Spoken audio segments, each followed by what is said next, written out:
খেলাফতের দায়িত্বে যাকেই তোমরা বসো, কিন্তু দেখবা তার কাছে কি আছে কিনা, আমানত দাঁড়িতে আছে কিনা। ভাই আমরা যখন ভোট দিতে যাব, প্রার্থী তো অনেক থাকবে, যে আমার ওয়ার্ডের মেম্বার হবে, যে আমার ইউনিয়ন পরিষদের চেয়ারম্যান হবে, যে আমার আসনের এমপি হবে, যে আমার রাষ্ট্রের প্রধানমন্ত্রী হবে। আপনি তখন একটু নিজের বিবেককে প্রশ্ন করবেন, আমার নবীর শিক্ষা কি? নিজের বিবেককে একটু প্রশ্ন করবেন, আমার নবীর শিক্ষা কি?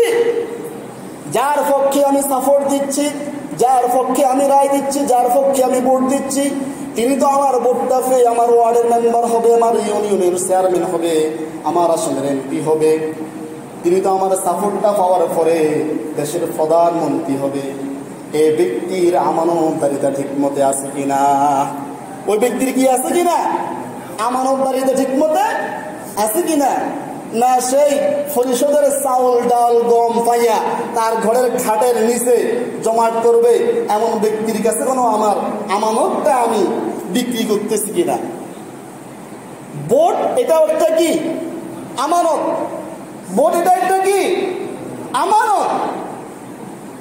এত গুরুত্বপূর্ণ আমানত, এটা যদি আপনি সঠিক জায়গায় প্রয়োগ যদি না করেন, তাহলে আল্লাহ তাআলা কি বলে শুনুন, মান ইয়াশফা শাফাআতান হাসানাতান ইয়াকুল লাহু নাসীবুম মিনহা ওয়া মান ইয়াশফা শাফাআতান সাইয়্যাতান ইয়াকুল লাহু কিফলুম মিনহা ওয়া কানা আল্লাহু আলা কুল্লি শাইইন মুকীতা।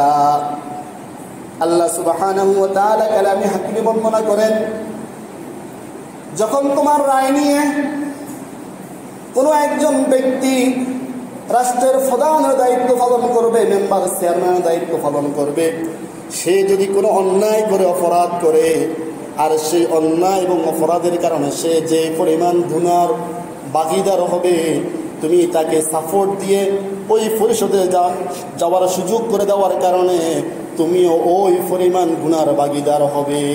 নাউজুবিল্লাহ। আমার সাপোর্ট নিয়ে তো সে কি হয়েছে? ক্ষমতাপ্রাপ্ত হয়েছে। এখন সে অন্যায় করলে, অপরাধ করলে, এই অন্যায় এবং অপরাধের ভাগ আমাকেও নিতে হবে। আর পক্ষান্তরে সে যদি আমার সাপোর্ট নিয়ে ভালো কাজ করে, সে যেইটুকু সওয়াব পাবে, ওই সওয়াবের অংশীদার আমিও হব।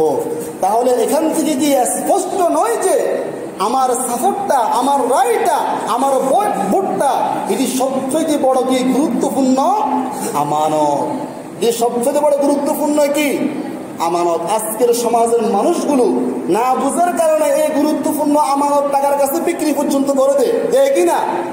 হ্যাঁ, সকালবেলায় ভোট, রাত্রের বেলায় আসে কালাম ভাই, ভাই আপনার হাতে ধরি, পায়ে ধরি, এই যে ধরেন 1000 টাকার নোট দিয়ে দিল, সকালবেলায় ভোটটা আম্মার গায়ে দিয়ে দিবেন। এরকম হয় কিনা ঘটনা? টাকার ছড়াছড়ি। পক্ষান্তরে আরেকজন মানুষ আছে, তার কাছে টাকাও নাই, পয়সাও নাই, কিন্তু মানুষটা সৎ, নামাজি, সেই গরিব অসহায় মানুষের কি করবে না, সেই রিলিফের জিনিসগুলো নিজে ভক্ষণ করবে না, চুরি করবে না, ডাকাতি করবে না, ন্যায় প্রতিষ্ঠা করার চেষ্টা করবে। ওই ব্যক্তির তো টাকাও নাই, পয়সাও নাই, 1000 টাকার নোটও দিতে পারতেছে না। হ্যাঁ, কিন্তু সেই নোট না দেওয়ার কারণে আপনার সবচেয়ে বড় মূল্যবান আমানতটাকে আপনি কি করলেন? টাকার কাছে খেয়ানত করে দিলেন। নাউজুবিল্লাহি মিন যালিক। এই জাতীয় আচরণ কি আমাদের সমাজের মানুষগুলো করে কিনা? হ্যাঁ, করে করে ভাই, কথা বলিয়েন, করে। হ্যাঁ, কথাগুলো একটু তিতা লাগতেছে মনে হয়। হ্যাঁ, একটু তিতা লাগবে কথাগুলো, কিন্তু কথাগুলো কিন্তু বাস্তব। হ্যাঁ, ছোট বাচ্চা জ্বর হয়েছে, কাশি হয়েছে, সিরাপ খেতে চায় না, এরপরেও মা এবং বাবা একদম জোর করে মুখে খিস দিয়ে তাকে কি করে ওই ওষুধটা, ওই সিরাপটা খাওয়ায়। বাচ্চা কান্নাকাটি করে, খেতে চায় না, তিতা ওষুধ খাইতে ভালো লাগে না, এরপরেও এই তিতা ওষুধটা আব্বা আর মা জোর করে খাওয়ায়। এই জন্য এটা খাওয়াইলে আমার বাচ্চা কি হয়ে যাবে। তো আমাদের কিছু কিছু কথা আপনাদের কাছে তিতা লাগতে পারে ভাই, এইটা যদি আপনি কি করতে, হজম করতে যদি পারেন, দুনিয়াতেও সফলতা, আখিরাতেও সফলতা। সুবহানাল্লাহ। এটা আপনি হজম করতে পারলে দুনিয়াতেও করলেন, আখিরাতেও